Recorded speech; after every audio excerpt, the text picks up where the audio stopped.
Dans cette vidéo, je vais vous parler de la fontaine murale que vous avez en ce moment sous les yeux, et ce dont je vais plus précisément vous parler, c'est de sa provenance. D'où est-ce qu'elle vient, de quand elle date, par qui elle a été fabriquée. Alors ce qui est intéressant, c'est comment on arrive à trouver les réponses à ces questions, plus que les réponses elles-mêmes en fait. Donc pour mettre ça de côté, je vais tout de suite vous donner la réponse à ces trois questions. Cette faïence vient du village de Martre-Tolosane en Haute-Garonne. Elle date d'entre 1974 et 1985 et elle a été fabriquée par Thomas Durand. Et donc dans cette vidéo, je vais vous expliquer comment on peut déduire ces informations en étudiant un objet ancien comme ça. Comme je n'achète rien de neuf, chacun des objets qui m'entourent a une histoire et donc voici l'histoire de ma fontaine en faïence. Alors jusqu'à présent, pour faire ma toilette dans ma chambre, me laver les mains et me brosser les dents, j'utilisais un système extrêmement rudimentaire avec une cruche à eau et un bassin en céramique. C'est très bien parce que c'est un système extrêmement primitif qui ne peut pas tomber en panne, ne nécessite aucun entretien et fonctionne sans électricité ou énergie autre que de l'huile de coude. Mais c'est vrai que pour se laver les mains, c'est plus commode d'avoir un filet d'eau qui coule et sous lequel on peut se frotter les mains l'une contre l'autre.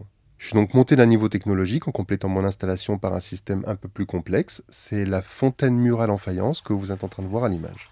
Elle ne remplace pas ma cruche et mon bassin, que je continue d'utiliser, mais elle les complète en me permettant d'avoir un robinet qui me permet de me laver les mains ou de rincer ma brosse à dents plus facilement. Comme ma cruche et mon bassin, qui ont plus d'un siècle, ce sont des objets qui ont une durée de vie de plusieurs centaines d'années. À un détail près, c'est qu'il y a des joints entre le robinet et le réservoir d'eau qu'il va falloir changer tous les 30 ou 40 ans. Parce que contrairement à la faïence qui dure plusieurs siècles, ces joints ont une durée de vie limitée à seulement quelques décennies.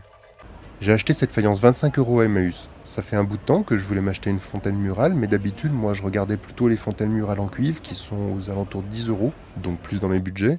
Et donc c'est un peu cher, 25 € par rapport à mes budgets habituels, et en plus, elle ne sert aucun besoin vital cette fontaine. Elle est juste là pour donner du confort en plus. Mais quand même, elle en vaut vraiment la peine, je trouve, parce que le décor est d'une qualité exceptionnelle et que Thomas Durand, l'artiste qui a peint ce décor, a vraiment un très joli coup de pinceau. Donc visuellement, cette fontaine, je la trouve plus belle que les fontaines en cuivre, qui sont certes moins chères, mais aussi plus moches. Alors on va commencer par le commencement et je vais faire d'entrée de jeu une mise au point. Comme vous l'avez vu dans le titre de la vidéo, la fontaine que vous êtes en train de voir à l'image n'est pas une faïence de Moustier.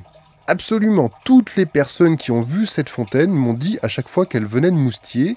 Et effectivement, si on regarde un peu vite, on peut voir des ressemblances lointaines avec le style des faïences de Moustier. Mais si on regarde de plus près, il y a des éléments stylistiques dans le dessin du décor qui nous font plutôt pencher pour un atelier qui se trouverait non pas dans les Alpes de Haute-Provence, mais en Haute-Garonne.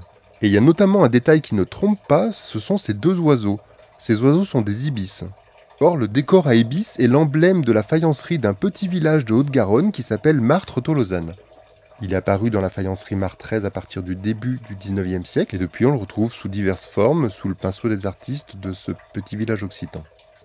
C'est un marqueur identitaire, et donc non, cette faïence ne vient pas de Moustier, elle vient de Martre-Tolosane parce qu'il y a des ibis peints avec ce style très particulier dessus. C'est à ça qu'on reconnaît qu'elles viennent de ce village. Les ibis ne sont pas une espèce d'oiseau, c'est une sous-famille qui se compose de plusieurs espèces en fait. Ce sont des échassiers qui ont un cou allongé, comme vous le voyez à l'image, et surtout ils ont cette espèce de bec recourbé qui est très caractéristique et reconnaissable. Alors les ibis ne sont pas originaires d'Europe, mais on en trouve en Amérique, en Afrique et en Asie. L'espèce d'ibis la plus connue, c'est le fameux ibis sacré qui est originaire d'Égypte et qui a été introduit accidentellement dans le Morbihan, où elle est devenue une espèce invasive qui fait maintenant des ravages sur la biodiversité dans toute la Loire-Atlantique. J'ai déjà beaucoup parlé de ces sujets d'espèces invasives dans mes vidéos consacrées aux rats sur l'île de Pâques ou aux lapins en Australie. Et dernièrement, j'ai vu que Pascal de la chaîne Passion Animale et Végétale a fait plusieurs vidéos sur ce sujet qui sont assez denses. Donc je vais pas m'étendre là-dessus, mais pour ceux que le sujet intéresse, je vous invite à voir les vidéos dont je mettrai le lien en description. On trouve les origines de la faïence en Perse au 6e siècle de notre ère, mais son introduction en France date du 14e siècle. Elle est venue en Europe depuis l'Espagne, qui était alors sous occupation mauresque, et elle s'est développée en Italie, notamment à Faenza, où les artistes français vont aller chercher en fait les origines de leur inspiration. C'est au XVIIIe siècle que la faïencerie française va vraiment commencer à se développer, et c'est dans ce contexte que naquit la première faïencerie de Martre-Tolosane. Jean-François Anaclet de Laffut, un seigneur local qui voit la production de faïence en train de se développer, se dit alors que c'est peut-être une bonne opportunité et un marché prometteur sur lequel investir. Et donc il ouvre la première faïencerie du village au début du XVIIIe siècle. Delaffus a choisi le village de Martres à cause de sa localisation. Il est situé à quelques pas de la Garonne et au bord de la route royale, ce qui en fait un point idéal pour le transport des marchandises.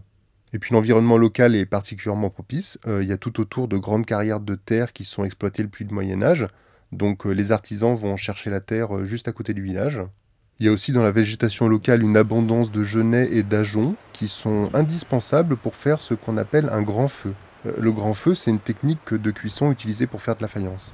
En fait, c'est un feu de fagot qui monte à des températures extrêmement élevées, aux alentours de 1000 degrés Celsius. C'est la température qu'il est nécessaire d'atteindre pour parvenir à cuire de la faïence, et on trouve tout autour du village les genêts et l'ajonc qui permettent d'y parvenir. Martres-Tolosane est donc situé à une localisation idéale pour y produire de la faïence. Et c'est pour toutes ces raisons que Jean-François Anaclet Delaffus a choisi ce village pour y installer sa manufacture.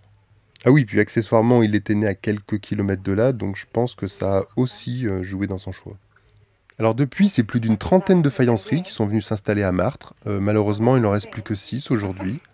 Mais elles continuent d'exister, elles produisent des pièces d'une qualité artistique exceptionnelle et qui ont des durées de vie de plusieurs siècles. Le savoir-faire des anciennes s'est donc pas encore perdu. Alors si on résume où on en est, on sait où elle a été faite, cette faïence. La suite maintenant, c'est de savoir à quelle époque et par qui. Pour savoir qui a fait une faïence, en général, il suffit de regarder en dessous. Là, vous voyez, ma fontaine est signée. Il y a 2 mentions, Durand et Martres. Alors Martres, ça nous apprend rien de nouveau, puisqu'on avait déjà déterminé ça en observant les ibis dans le décor. Ça confirme ce qu'on savait déjà, donc. Et ça a tout de même cette vertu, ça confirme notre hypothèse. Par contre, la mention Durand, elle nous apprend vraiment quelque chose, et elle nous indique qui a peint le décor.